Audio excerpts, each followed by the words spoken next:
Meus irmãos, graça e paz do Senhor Jesus. Alegria estar de volta aqui na amada igreja para juntos louvarmos ao Senhor e também estarmos aqui trazendo algo da parte do Senhor para a nossa edificação. Eu já vos convido a abrirem suas Bíblias na Epístola de Tiago.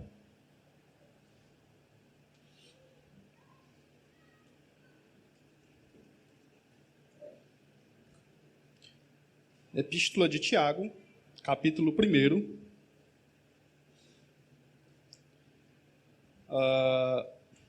Nosso texto da meditação nessa noite é a partir do versículo 21. Mas vamos ler a partir do 19 para a gente contextualizar, né? Tiago 1, 19. Diz assim a santa palavra de Deus: Sabei estas coisas, meus amados irmãos. Todo homem, pois, seja pronto para ouvir, tardio para falar, tardio para se irar. Porque a ira do homem não produz a justiça de Deus. Portanto, despojando-vos de toda impureza e acúmulo de maldade, acolhei com mansidão a palavra em vós implantada, a qual é poderosa para salvar a vossa alma.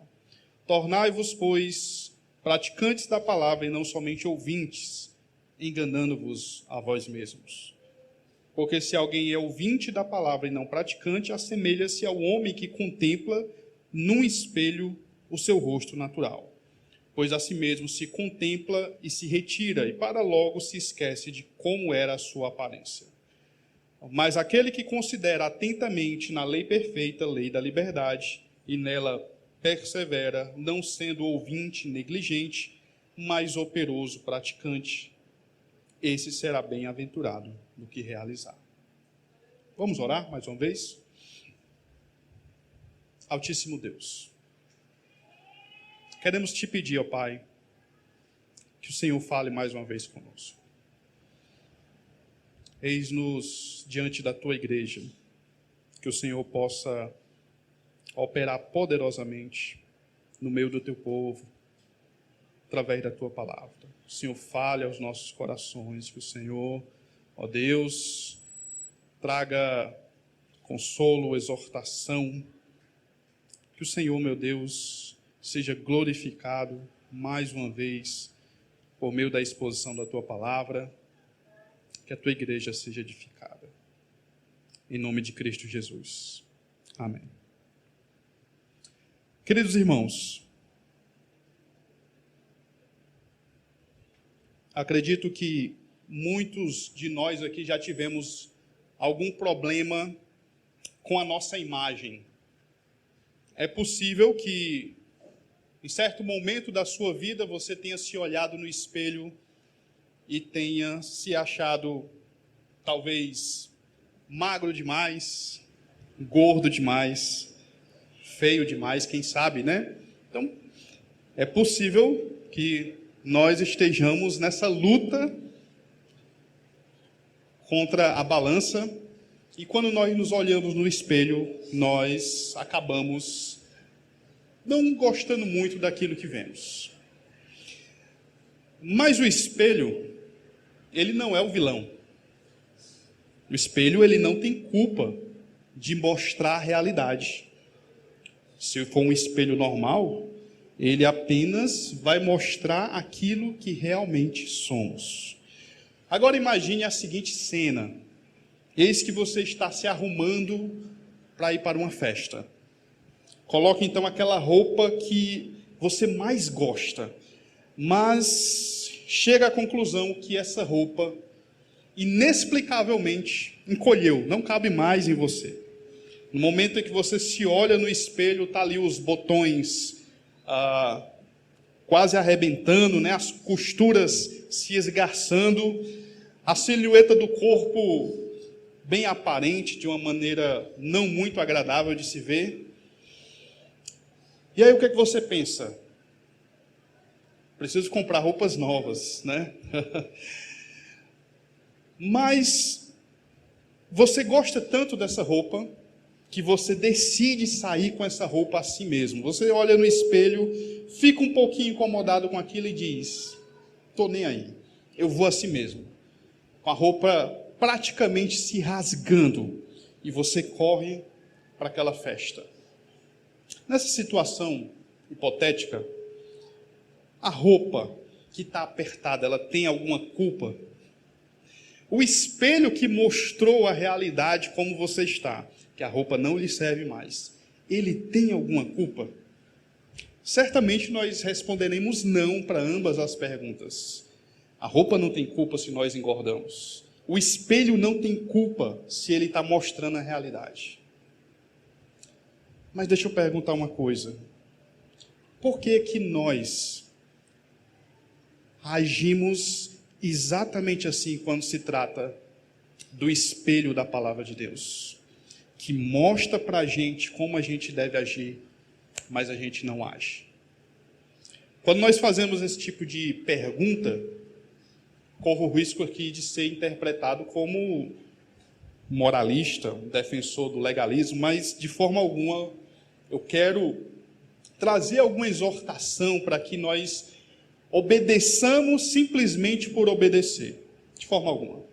Meu objetivo nessa noite é levá-los a pensar sobre essas coisas, sobre a doce consolação da graça de Deus. Nessa noite, meus irmãos, buscaremos entender melhor sobre isso em 3 pontos. Primeiro, o que é ser um ouvinte negligente e as consequências disso? Em segundo lugar, o que é ser um operoso praticante da palavra e as bênçãos relacionadas a isso? E por último, como podemos ser operosos praticantes para a glória do Senhor? Então, de acordo com Tiago, quando nós não praticamos a palavra, nos tornamos ouvintes negligentes. E isso tem sérias consequências para a nossa vida. Volte ao texto comigo, agora veja no versículo 22. Tornai-vos, pois, praticantes da palavra, e não somente ouvintes, enganando-vos a vós mesmos. A palavra de Deus está dizendo aqui que quando nós não praticamos, nós somos apenas ouvintes. Nós nos enganamos a nós mesmos. E que coisa triste, meus irmãos, é o auto-engano. Veja aqui no versículo 22, nós temos um imperativo: tornar-se praticante da palavra. Note que a passividade, ela não é neutra. Pelo contrário, ser apenas ouvinte significa enganar-se a si mesmo. Você não pode dizer: não, eu vou só ouvir, mas eu estou sendo neutro. Não existe isso. Nós nos enganamos se achamos que é possível passar uma vida toda sendo expostos às verdades celestiais da palavra de Deus e continuar vivendo de maneira indiferente a isso. Talvez alguém pense que criticar ou ridicularizar a palavra seja algo grave, de fato é, mas que ser apenas indiferente a ela pode não ser o ideal, mas não é lá essas coisas. Nada poderia estar mais longe da verdade, meus irmãos. Assim como a nossa posição em relação a Deus, ou é de amizade, ou de inimizade, a nossa posição em relação à palavra, ou é de obediência piedosa, ou de hipocrisia pecaminosa. Não podemos ser indiferentes em relação à palavra de Deus.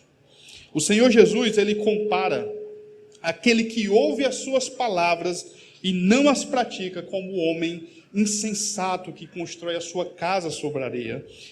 Mateus capítulo 7, versículo 26.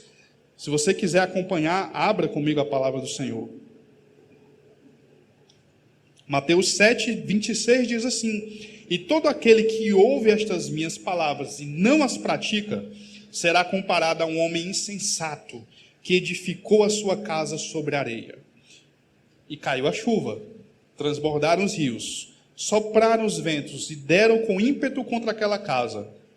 E ela desabou, sendo grande a sua ruína. Note que a ruína, meus irmãos, é uma consequência inevitável de se viver de maneira indiferente à palavra de Deus. Ouvir e não praticar. Em outra passagem, falando sobre o mordomo que achava que seu senhor tardaria e começou a agir contra a vontade do seu senhor. Jesus nos ensina sobre as consequências de não praticarmos o que ouvimos. Lucas 12:47. Aquele servo, porém, que conheceu a vontade de seu senhor e não se aprontou, nem fez segundo a sua vontade, será punido com muitos açoites. Todos nós, conhecedores da vontade do nosso Senhor, se não a fizermos, também estamos passíveis de sofrer as consequências. Mais um exemplo da palavra do Senhor que deve ser evitado. Profeta Ezequiel. Ele recebia os oráculos do Senhor, ele entregava a casa de Israel de maneira fiel, como um verdadeiro atalaia. A vontade do Senhor, então, era descortinada diante daquele povo, porque o profeta falava contra a iniquidade, a injustiça, mas o povo, diz a Escritura, se voltou contra o Senhor e contra o seu profeta. Na ocasião, o Senhor disse ao profeta as seguintes palavras, Ezequiel capítulo 33, versículo 31. Deus diz assim ao profeta: eles vêm a ti, como o povo costuma vir, e se assentam diante de ti como meu povo, e ouvem as tuas palavras, mas não as põem por obra. Pois com a boca professam muito amor, mas o coração só ambiciona lucro. Olha só, eis que tu és para eles como quem canta canções de amor, que tem voz suave, tange bem, porque ouvem as tuas palavras, mas não as põem por obra. Será, meus irmãos, que nós também não temos ouvido a palavra do Senhor da mesma forma? Será que nós não temos ficado apenas intelectualmente fascinados com a teologia como disciplina e não temos deixado que a palavra do Senhor nos encante profundamente, dominando inteiramente os nossos corações? Será que nós não temos discutido temas teológicos como meros passatempos, como aquele povo que ouvia os oráculos do profeta como se fosse uma canção de amor, que era agradável de ouvir? A gente se acostuma, acha bom ouvir, mas não colocava em prática. Que o Senhor guarde o seu povo do auto-engano. O pior auto-engano é aquele que envolve as coisas de Deus. Pois aquele que engana-se a si mesmo com essas coisas, acha que por ter um mero envolvimento com as coisas de Deus, já tem agradado a ele, isso é suficiente. Mas se o seu coração, de fato, não foi dominado pelas verdades da palavra do Senhor, você está apenas enganando a si mesmo. Portanto, uma primeira coisa, uma primeira consequência de não se praticar o que se ouve é o auto-engano. Mas não apenas isso. Não praticar o que se ouve nos torna desmemoriados. Volte para Tiago, capítulo 1, versículo 23. Porque se alguém é ouvinte da palavra e não praticante, assemelha-se ao homem que contempla no espelho o seu rosto natural, pois a si mesmo se contempla e se retira, e para logo se esquece de como era a sua aparência. Então veja, uma outra consequência é viver como alguém que perde as suas memórias recentes. Os irmãos já devem ter ouvido falar da doença de Alzheimer, né? Ela tem como um dos sintomas a perda de memórias. Quem sofre desse mal pode esquecer de eventos recentes, de compromissos, de conversas, de atividades que acabou de realizar. O que Tiago compara aqui é semelhante a alguém que sofre desse mal no estágio bem avançado. Alguém que contempla o próprio rosto no espelho, mas logo se esquece da sua aparência. Se você conhece alguém que sofre da doença de Alzheimer, deve saber como é triste ver uma pessoa perdendo pouco a pouco as memórias e também a sua própria identidade, pois as lembranças importantes, elas, de certa forma, fazem parte de quem nós somos.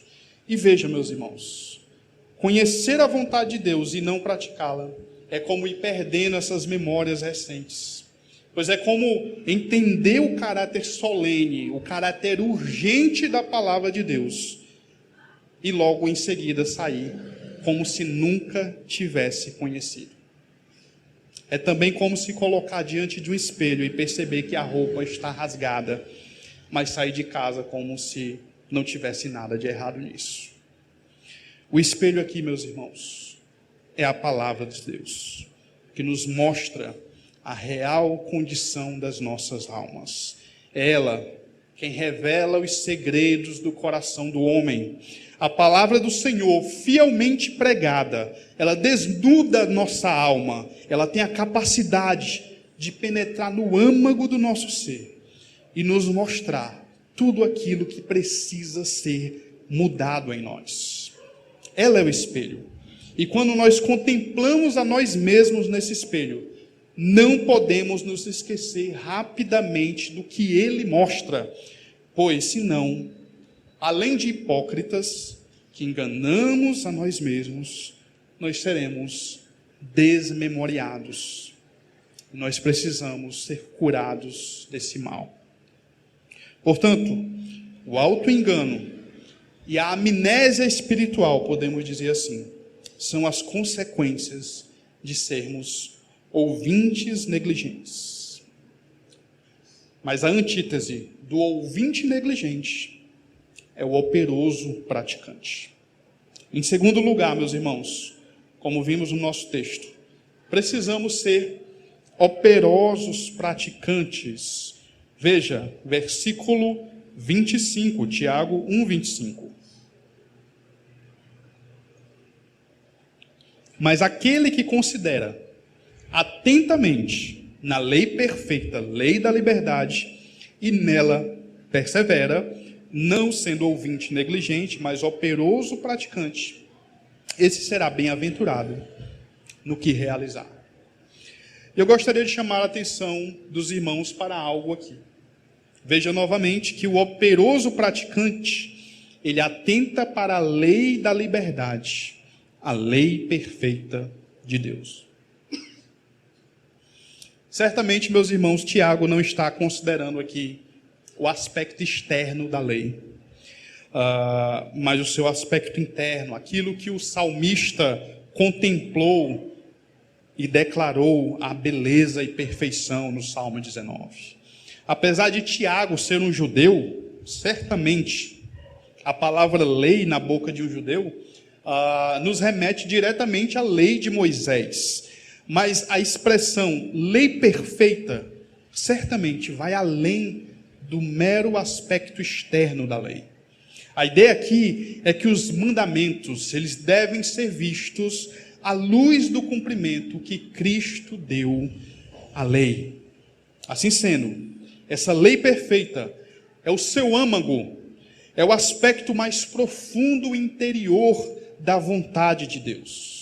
É por essa razão que Tiago também a chamou de lei da liberdade.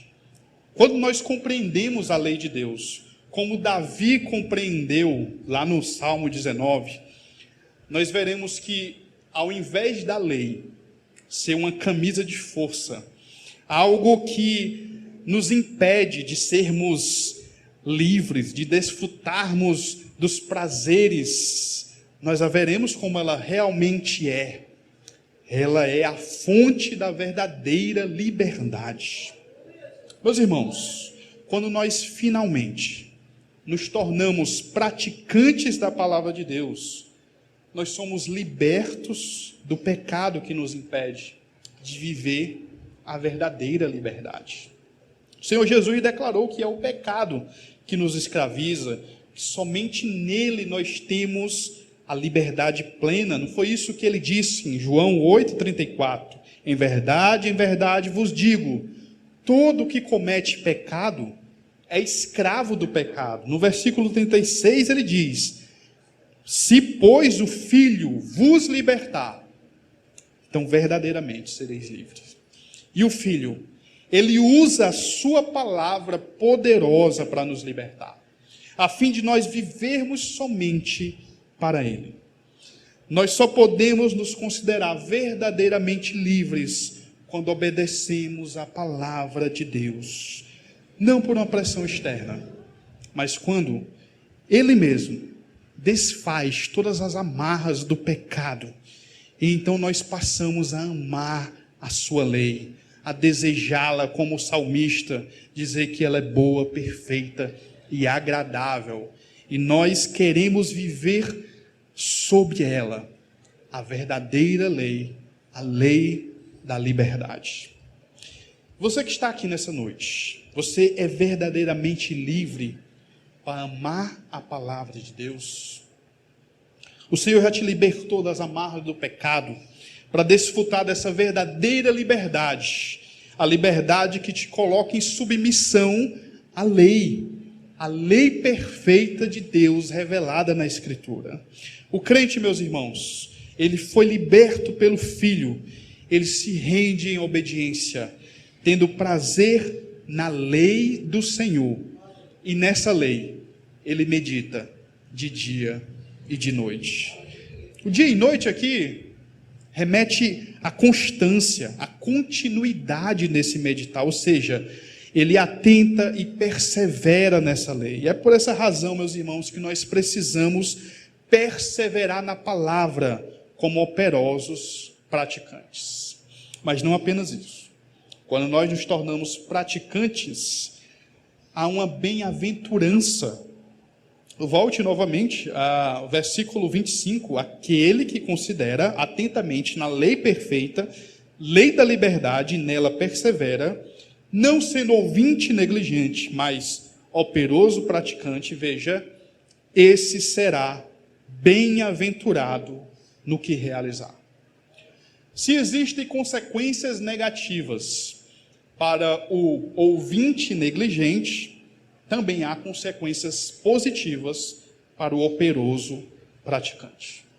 Existe uma bem-aventurança prometida a todos aqueles que praticam a palavra de Deus. Veja, o próprio Senhor Jesus, ele disse isso em Lucas 11:28, respondendo a uma mulher que chamou de bem-aventurada aquela que concebeu e amamentou Jesus. E veja o que é que Jesus responde. Ele, porém, respondeu: antes, bem-aventurados são os que ouvem a palavra de Deus e aguardam. Bem-aventurados sois vós que ouvem, mas também que guardam a palavra de Deus. Novamente, nós temos aqui alguma coisa além de ouvir, guardar a palavra. O que é que significa, meus irmãos, guardar a palavra de Deus? Significa fazer dela o nosso guia, aquilo que vai nos orientar em todas as nossas decisões, que vai iluminar os nossos caminhos. O salmista diz que guardou a palavra do Senhor no seu coração para não pecar contra o Senhor. Assim também, meus irmãos, precisamos guardar toda a palavra de nossos corações, se quisermos viver segundo a sua vontade. O que é guardar a palavra de Deus? Nós veremos mais na frente algumas formas de fazer isso. Mas eu pergunto à igreja, pergunto aos irmãos, será que nós temos de fato guardado aquilo que temos ouvido? Será que nós temos meditado nos sermões que são pregados no domingo, durante a nossa semana?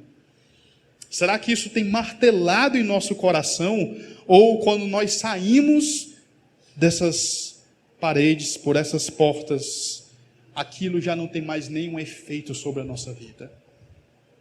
Precisamos guardar a palavra, meus irmãos. Assim como o Senhor comparou o mero ouvinte com o homem que construiu a sua casa sobre a areia, na mesma passagem de Mateus 7, ele também comparou o que pratica com aquele que constrói sobre a rocha. Mateus 7, 24.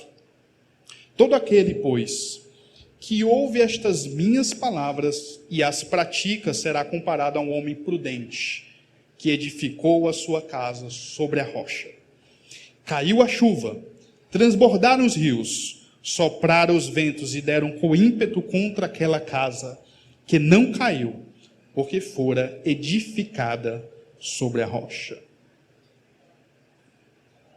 Aquele homem, meus irmãos, veja, ele foi bem-aventurado no que ele realizou, ou seja, a edificação da sua casa. Ela foi edificada sobre a rocha. Então, ela pôde suportar todas as dificuldades, todas as intempéries que vieram sobre ela. Jesus comparou esse homem justamente com aquele que ouve e pratica as suas palavras. Viver na palavra de Deus implica em firmeza diante das dificuldades da nossa vida. É por isso que o operoso praticante, ele é bem-aventurado, ele é feliz no que ele realiza. A rocha dessa parábola, meus irmãos, ela é o próprio Senhor. A rocha é o símbolo da imutabilidade, da garantia das promessas de Deus para as nossas vidas.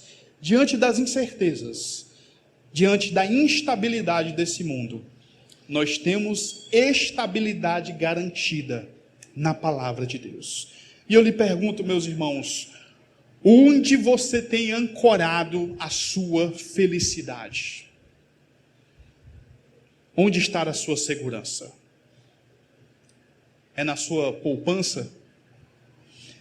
É nos seus investimentos de renda fixa? É nos seus bens? É nos seus filhos? É no seu emprego? É na sua família? Nada disso nos garante felicidade. Somente o Senhor e a sua palavra nos garantem bem-aventurança. A Escritura nos ensina que os verdadeiramente felizes são aqueles que guardam a palavra de Deus. Enquanto você não entender isso na sua vida, você não será realmente feliz. Não existe felicidade, não existe bem-aventurança à parte do Deus bem-aventurado, do Deus feliz. Nós só somos realmente felizes quando nós nos aproximamos da fonte da felicidade, que é o nosso Deus, por meio da sua palavra. Isso não é motivo suficiente, meus irmãos, de praticarmos a palavra de Deus? Já vimos, de forma breve, as consequências de negligenciarmos a palavra de Deus e a importância e as consequências positivas de a praticarmos. Mas a questão é, como fazer isso? Como praticar? E aí eu peço que você volte novamente para o texto. Tiago 1, 21. Portanto, despojando-vos de toda impureza e acúmulo de maldade, acolhei com mansidão a palavra em vós implantada, a qual é poderosa para salvar a vossa alma. Então, Tiago, ele apresenta nesse versículo 21 um mandamento: acolher com mansidão a palavra. E também uma maneira de se fazer isso: despojando-vos de toda impureza e acúmulo de maldade. Primeiramente, podemos falar sobre esse despojar-se. Despojar-se, meus irmãos, é um verbo muito recorrente no Novo Testamento. Geralmente ele tem o sentido de despir-se dos padrões e comportamentos antigos da nossa vida pregressa, antes de sermos convertidos ao Senhor. O apóstolo Paulo, por exemplo, ele fala do despojar-se do velho homem, lá em Efésios 4, 22. Ele também fala do despojar-se dos vários comportamentos desse velho homem. Colossenses 3,8 diz assim: agora, porém, despojai-vos igualmente de tudo isto: ira, indignação, maldade, maledicência, linguagem obscena do vosso falar. De maneira semelhante ao que Paulo exorta, Tiago nos ordena aqui que nos despojemos de toda impureza, que nesse texto ele nos dá a ideia de uma roupa suja que precisamos nos livrar. Ou seja, você olha nesse espelho da palavra de Deus, contempla toda a impureza, toda a roupa suja, e a ordem é: você precisa despojar-se disso. E não apenas da impureza, mas também do acúmulo de maldade, que é uma forma de expressar, então, a abundância, a variedade, o predomínio do pecado contra o qual os crentes têm que lutar todos os dias. E aqui, meus irmãos, novamente, eu não quero que os irmãos achem que estamos falando de um esforço humano meramente. Se fosse apenas isso, nós não seríamos muito diferentes de alguns religiosos que podem possuir uma vida aparentemente exemplar perante o mundo. Tudo isso nos é dado pelo poder da palavra de Deus. E é o que nós vemos em seguida. Nós precisamos nos despojar de toda a impureza e acúmulo de maldade, é verdade. Mas o despojar-se, ele vem acompanhado de outro verbo: acolher ou receber a palavra. Veja mais uma vez, Tiago 1,21. Portanto, despojando-vos de toda a impureza e acúmulo de maldade, acolhei com mansidão a palavra em vós implantada, a qual é poderosa para salvar a vossa alma. Nós somente nos livramos da roupa suja do pecado quando nós acolhemos a palavra que foi implantada em nós. E veja, meus irmãos, que essa palavra que é recebida, ela é primeiro implantada em nós. A boa semente, ela primeiro precisa ter sido semeada em nossos corações. Esse conceito, meus irmãos, de acordo com o teólogo Douglas Moo, comentando esse texto, pode estar baseado na profecia da nova aliança de Jeremias, onde Deus faz uma promessa muito bela. Abra sua Bíblia, Jeremias capítulo 31, versículo 33, texto bastante conhecido, que nos fala da nova aliança.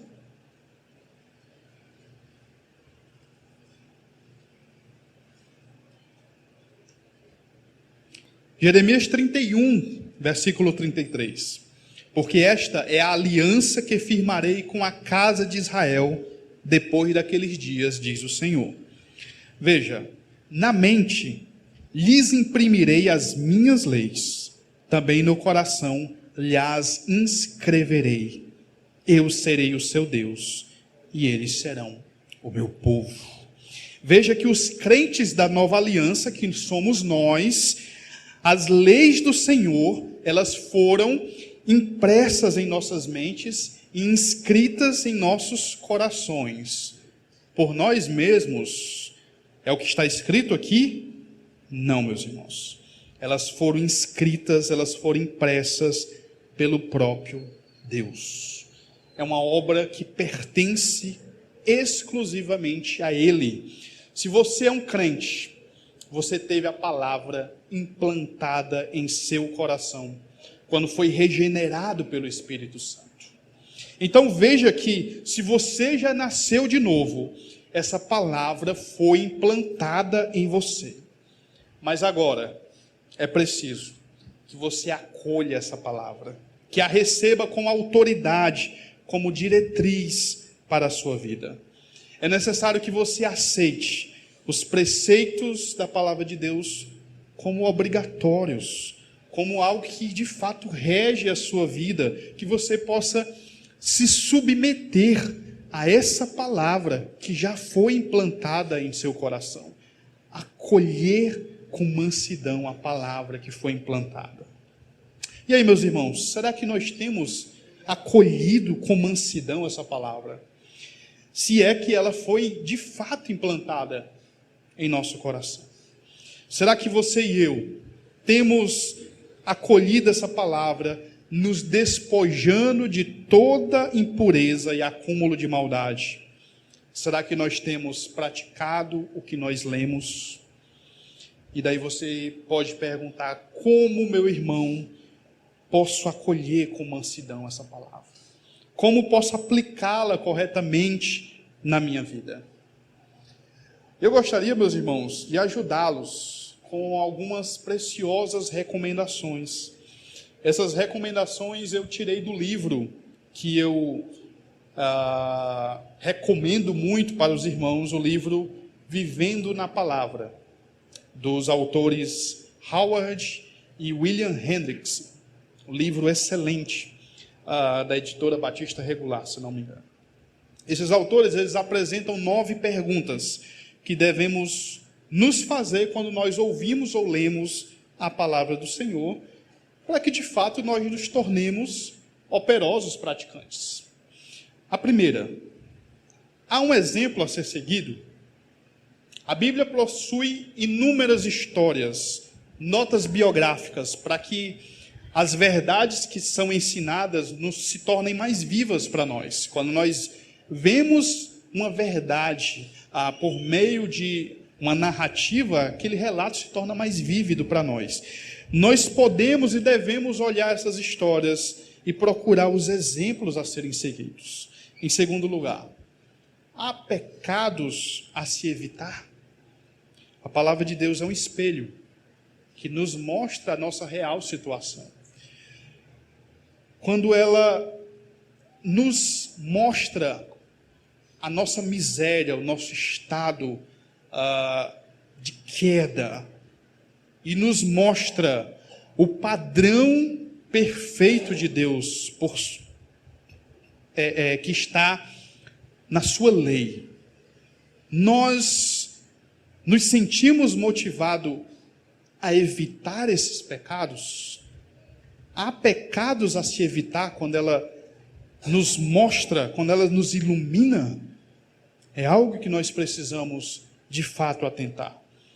Procuremos evitar tudo aquilo que não se conforma com o padrão da vontade de Deus revelada. Terceiro lugar, há uma promessa a se reivindicar. A palavra de Deus está cheia de promessas. Deus, que não pode mentir, Ele é totalmente capaz de cumprir as suas promessas. Como igreja, também temos à nossa disposição, meus irmãos, muitas promessas gloriosas, e cabe a nós nos apropriarmos dela. Não estou falando aqui de teologia da prosperidade, não. Lembre-se de Neemias, capítulo 1, que reivindicou a promessa de Deus a respeito da restauração da terra. Lembre-se que o Senhor Jesus disse que estaria conosco todos os dias até a consumação dos séculos. Por que você se sente sozinho? Lembre-se que o apóstolo Pedro, ele nos diz que aguardamos, segundo a promessa de Deus, novos céus e nova terra, onde habita a justiça. E por que é que você espera somente pela justiça imperfeita dessa terra? Nós precisamos nos apropriar, nos apegar às promessas da palavra de Deus. Assim nós aplicamos a palavra de Deus, nos tornamos operosos praticantes. Há uma oração a se repetir. A palavra de Deus tem muitas orações feitas em diversas ocasiões: confissão de pecados, agradecimentos, intercessão. Será que não há orações na palavra de Deus que nós podemos repeti-las, que nós podemos nos apropriar delas também para nossas vidas? Há um mandamento a se obedecer. A vontade de Deus revelada na Escritura nos diz o que nós precisamos fazer. Quando nós atentamos para esses mandamentos, o apóstolo João diz que os seus mandamentos não são penosos, certamente estaremos cumprindo a vontade de Deus. O Senhor Jesus diz: vós sois meus amigos, se fizerdes o que eu vos mando. Se há um mandamento expresso, você deve obedecer, para se tornar um operoso praticante. Há uma condição a se atender, a sexta pergunta que Howard e William Hendrickson. Há muitas promessas que são baseadas em condições. O Senhor Jesus diz: se permanecerdes em mim, as minhas palavras permanecerdes em vós, pedireis o que quiserdes e vos será feito. Note que a condição deve ser atendida para que a concretização da promessa venha.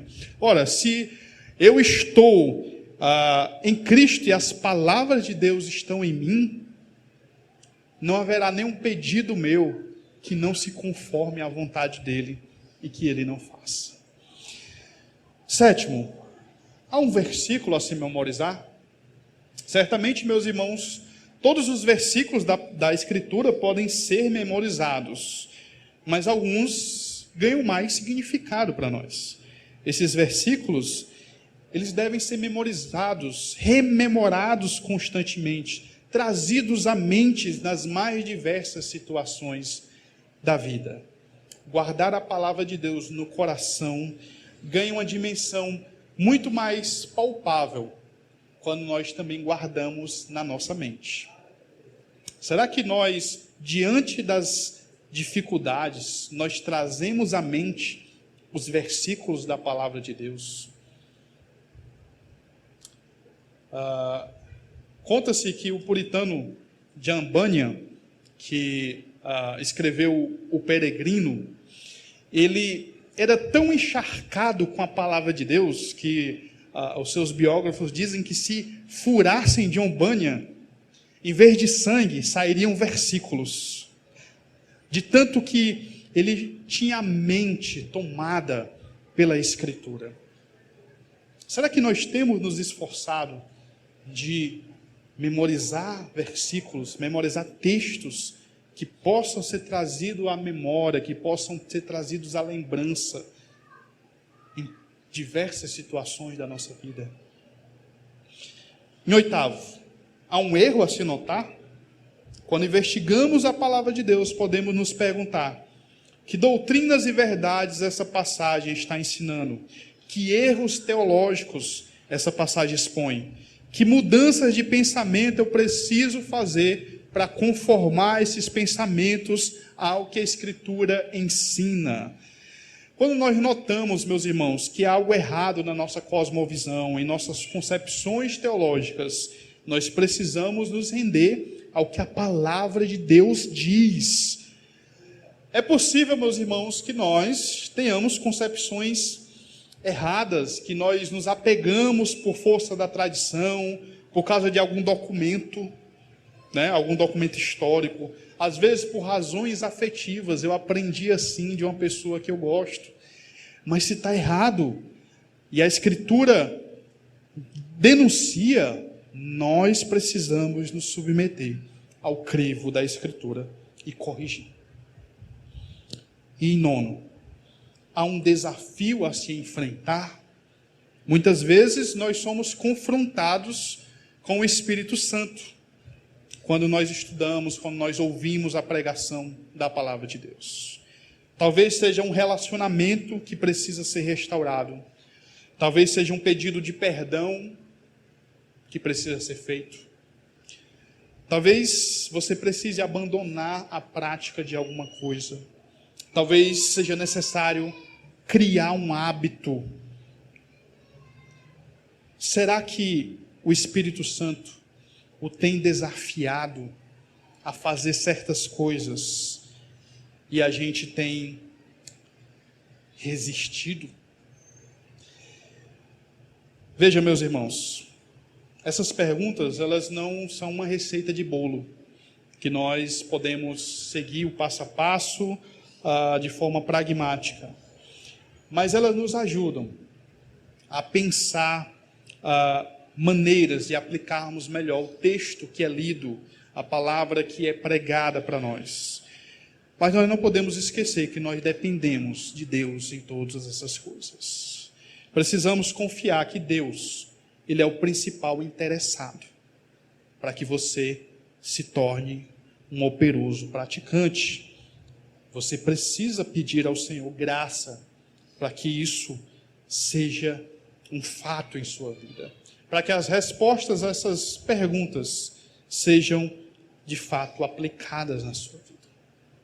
Queridos, geralmente se diz que a teologia de Tiago ela é muito prática.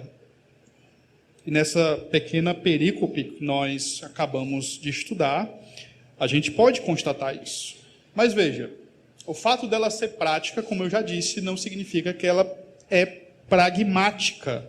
Não se trata de meramente praticar por praticar, obedecer por obedecer, porque nós somos obrigados, de uma forma utilitarista, ou então porque nós vamos nos beneficiar de alguma forma. Não. Há uma razão fundamental porque nós somos ou devemos ser operosos praticantes. E eu gostaria de voltar mais uma vez ao versículo 21, o finalzinho do versículo. Portanto, despojando-vos de toda impureza e acúmulo de maldade, acolhei com mansidão a palavra em vós implantada, a qual é poderosa para salvar a vossa alma. A palavra é acolhida com mansidão. Ela é poderosa para salvar as nossas almas. A salvação das nossas almas é a razão maior pela qual nós procuramos viver nela e por ela. Nós somos praticantes da palavra porque ela é viva e eficaz. Ela é o meio pelo qual Deus nos dá vida. Ela nos nutre diariamente. Ela nos encaminha para o estado eterno de glória. Nós fomos salvos e estamos sendo salvos pela palavra de Deus. Não existe nada mais precioso nesse mundo, meus irmãos, do que a salvação concedida pela palavra de Deus. E eu gostaria de dizer que essa noite pode ser a noite em que o Senhor, pelo poder da sua palavra, poderá falar para você: vive, e o seu coração ser completamente dominado por Ele. A sua alma poderá ser salva com apenas uma palavra da parte dEle. E a sua vida ser completamente transformada, os seus olhos serem abertos, a sua visão de mundo ser completamente mudada. Porque é a palavra do Senhor. A palavra do Senhor, a mesma que criou os céus e terras, a mesma que sustenta o universo. É essa palavra do Senhor, meus irmãos, que ela é poderosa para salvar a tua alma nessa noite. Creia nisso. E então você será um operoso praticante da palavra, para a glória do Senhor.